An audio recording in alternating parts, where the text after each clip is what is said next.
السلام علیکم دوستو، سب کو ایڈوانس عید مبارک۔ آج ہم بات کریں گے عید کے دن کے اعمال کی۔ نمبر 1، عید کے دن نماز سے پہلے غسل کرنا مستحب ہے۔ مصنف ابن ابی شیبہ۔ دوسرا اعمال، مسواک کرنا، صفائی اختیار کرنا۔ عید کے دن صفائی، مسواک اور پاکیزگی اختیار کرنا پسندیدہ عمل ہے۔ سنن ابن ماجہ۔ نمبر 3، اچھے اور صاف کپڑے پہننا۔ نبی کریم صلی اللہ علیہ وسلم عید کے دن اچھے کپڑے زیب تن فرماتے تھے۔ سنن ابن ماجہ۔ نمبر 4، خوشبو لگانا۔ مردوں کے لیے خوشبو استعمال کرنا سنت عمل ہے۔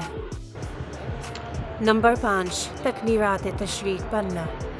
ذی الحجہ کے ایام میں کثرت سے تکبیر کہنا مشروع ہے۔ اللہ اکبر، اللہ اکبر، لا الہ الا اللہ، اللہ اکبر وللہ الحمد۔ سورۃ البقرہ۔ نمبر 6، نماز عید ادا کرنا۔ عید کی نماز مسلمانوں کے شعائر اسلام میں سے ہے۔ صحیح بخاری و مسلم۔ نمبر 7، نماز کے بعد قربانی کرنا۔ نبی کریم صلی اللہ علیہ وسلم نے نماز عید کے بعد قربانی کرنے کا حکم فرمایا۔ نمبر 8، قربانی کرنا۔ صاحب استطاعت مسلمان کے لیے قربانی واجب ہے، عام عبادت ہے۔ سورۃ الکوثر۔ سنن ابن ماجہ۔ نمبر 9، گوشت تقسیم کرنا۔ قربانی کا گوشت خود بھی کھائیں اور دوسروں کو بھی کھلائیں۔ سورۃ الحج۔